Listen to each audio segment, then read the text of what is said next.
पितृपक्ष आ रहा है और बहुत से लोग जो हैं वो पितृदोष से बहुत ज़्यादा परेशान हैं। तो पितृदोष होता क्या है, लगता क्यों है, क्या उसका हमें कोई समाधान मिलेगा या नहीं, तो आज इस बारे में बात करेंगे। ठीक है। तो देखिए, हर किसी को पितृदोष नहीं होता है।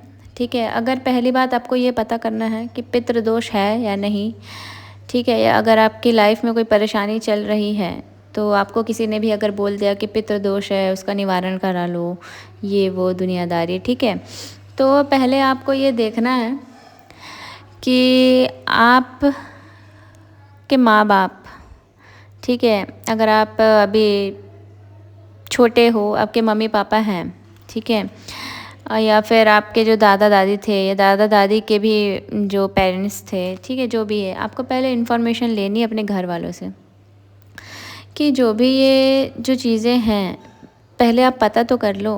किसी की बात में मत आ जाओ कि हाँ पितृदोष है तो बोल दिया तो हाँ चलो ठीक है पितृदोष है करवा लेते हैं। नहीं, हर किसी को ये चीज़ नहीं होता है। आजकल लोग पैसे कमाने का ज़रिया बना के रख लिए हैं इस चीज़ को। तो आप पहले ये देखो कि आपके जो पेरेंट्स हैं उन्होंने अपने पेरेंट्स को कैसे रखा है, ठीक है, क्या जब उनको ज़रूरत थी, जब भी वो गुज़रे उस टाइम पे या कभी भी आपके घर में चीज़ें कैसे चलते आ रही है, क्या आप अपने माता पिता से कैसे आपका बिहेवियर है, ठीक है, आपका व्यवहार कैसा है, आपके माता पिता का व्यवहार कैसा है उनके माता पिता के साथ, ठीक है। तो ये सारी चीज़ें आपको देखनी पड़ेगी। अगर आपके दादा दादी खुश नहीं हैं आपके पेरेंट्स से और वो लोग बहुत परेशान हुए हैं, ठीक है, ये कलयुग है और दुनिया में बहुत कुछ हो रहा है, कोई किसी का नहीं है यहाँ, ठीक है। तो देखिए कि आपके पेरेंट्स ने कैसे उन्हें रखा है, ठीक है, आप अपने पेरेंट्स को कैसे रख रहे हो, आपके पेरेंट्स के पेरेंट्स ने उनको कैसे रखा है। तो ये सारी चीज़ें आपको देखनी पड़ेगी। कहीं आपके यहाँ कोई अकाल मृत्यु तो नहीं हुई है, ठीक है, ये सारी चीज़ें आपको देखनी पड़ेगी।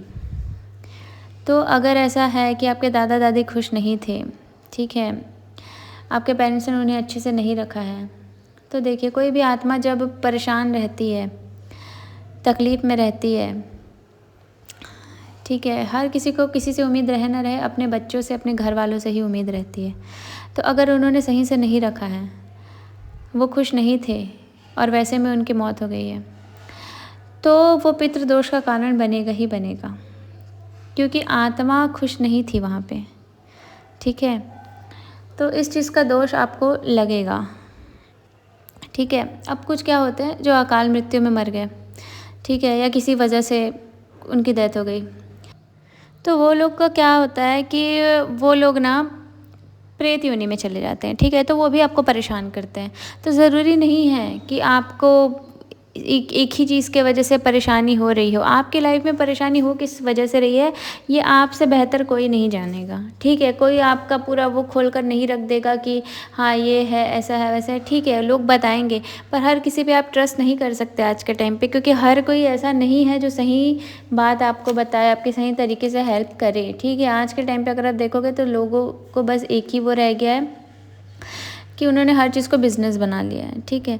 तो आपको ये देखना बहुत ज़रूरी है कि आपके घर में चीज़ें कैसी रही है, अभी आप कैसे हो, आपकी लाइफ में क्या प्रॉब्लम्स चल रही है, आपके पेरेंट्स की लाइफ में क्या कोई प्रॉब्लम चल रही है, तो ये सारी चीज़ें आपको देखनी ज़रूरी है।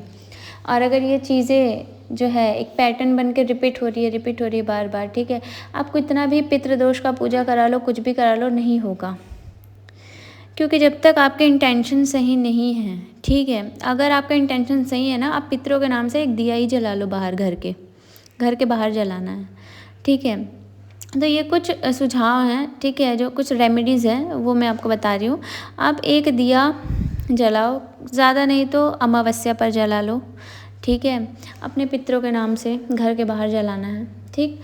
और आप बैठकर कहीं पे भी बैठकर आप एक ध्यान से अपने पितरों के लिए परमात्मा से प्रार्थना करो कि वो किसी भी योनि में हैं, अगर वो परेशान हैं तो उनकी मुक्ति करें, ठीक है, उनको हील करें। अगर वो किसी चीज़ से परेशान हैं तो उनको हीलिंग दें, ठीक है, उनको सही जगह पहुँचाएँ। आप परमात्मा से उनके लिए दुआ करें, आप उनके लिए प्रार्थना करें, ठीक है, क्योंकि देखिए दुआ में बहुत दम होता है, ठीक है। प्रार्थना में जो दम होता है ना, वो किसी भी चीज़ में नहीं होगा। अगर आप कितना भी पूजा पाठ करा लो, लेकिन आपका मन ही सही नहीं है, आप दिल से दुआ कर ही नहीं रहे हो, खाली मुंह से बोल रहे हो, ऐसे ही बस आप रिचुअल्स फॉलो कर रहे हो, तो कुछ भी नहीं होगा। अगर आप चलो पितृदोष का पूजा भी करा रहे हो ना, आप दिल से कराओ कि उनकी आत्मा को शांति मिले। आप इसलिए मत कराओ कि आपको शांति मिले, ये चीज़ों से आपका पाला जो पड़ा है वो हटे, ऐसा सोच के कभी मत कराओ, ठीक है। कुछ भी रहे है तो वो आपके पूर्वज ना,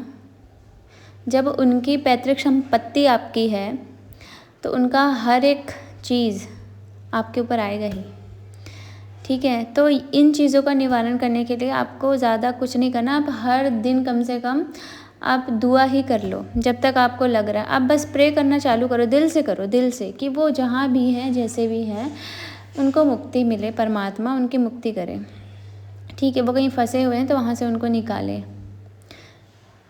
उनको सुख दे, शांति दे, उनकी आत्मा को शांति दें। ऐसे कर कर आप जितना भी अच्छा बोल सकते हो उनके बारे में, ठीक है, उनको ऐसे बोलो। और उनको बोलो कि आप हमेशा अपना आशीर्वाद बनाए रखिए। हमसे कोई गलती हुई है तो उसके लिए हम आपसे माफ़ी मांगते हैं, आप उनसे माफ़ी मांगो, क्योंकि हैं वो आपके ही पितृ, आपके ही पूर्वज, तो वो आपको माफ़ करेंगे ही। वो बस इसलिए आपको परेशान करते हैं क्योंकि वो कुछ ना कुछ बताना चाहते हैं, ठीक है। कहीं ना कहीं आपने कुछ ना कुछ तो गलती करी होगी, या उन्होंने कोई गलती करी, तो उसका भी आपके ऊपर आता है। तो इसीलिए आप अगर ज़्यादा, अब हर किसी के पास पैसे नहीं होते कि जाकर इतना ये सब करवाते रहे, तो आप कुछ नहीं कर सकते, तो आप प्रे तो कर ही सकते हो ना, उसमें तो कोई पैसे लग नहीं रहे हैं, आप बस वो कर लो, ठीक है। अगर आप थोड़ा कुछ और भी करना चाहते हो तो आप अमावस्या के दिन खीर बनाकर उनके नाम से गाय को, कुत्ते को खिला दो, ठीक है। अगर आपके घर के आसपास कौवे हैं तो उनको खिला दो। तो ये सारी चीज़ें आप कर सकते हो। अभी पितृदोष भी आने वाला है, आप पितृदोष में भी ये चीज़ें कर सकते हो। बस इतना याद रखना है आपको कि आप जो भी करो दिल से करो, भाव से करो। ऐसा नहीं कि आप पीछा छुड़वाने को कर रहे हो या आप कुछ गलत इंटेंशन लेके कर रहे हो, नहीं। आपका भाव ही सबसे बड़ा चीज़ होता है। परमात्मा भी भाव से ही आपसे प्रसन्न होते हैं, ठीक है। तो आपका भाव अच्छा है तो सब चीज़ अच्छा ही होगा। तो अपना भाव अच्छा रखना है बस आपको, और आप ये चीज़ें बस कर लो। एक दिया जला लो, ठीक है, घर के बाहर। डेली नहीं जला सकते, अमावस्या को जला लो। आप अमावस्या के दिन खीर बनाकर उनके नाम से शाम को या कभी भी आप खिला सकते हो, ठीक है। आप बस डेली आपको एक चीज़ यही करनी है कि आप दिल से उनके लिए प्रे करो, दिल से, कि जो भी उनसे गलती हुई है उनके लिए माफ़ करिए, ठीक है। और हमसे कोई गलती हुई है तो हमें माफ़ करिए। अगर हमने आपको कोई चीज़ें की वजह से आपको तकलीफ़ दी है तो उसके लिए हमें माफ़ करें। तो आप ऐसे उनसे माफ़ी मांग सकते हो तो वो आपको माफ़ कर देंगे, ठीक है। तो ये चीज़ें आप फॉलो कर सकते हो अगर आप चाहो तो, नहीं चाहते तो कोई बात नहीं, ठीक है। और बाकी आपकी मर्ज़ी है, ठीक है। अगर आपको ये वीडियो हेल्पफुल लगी हो तो लाइक कर देना और सब्सक्राइब कर लेना चैनल को। Thank you so much.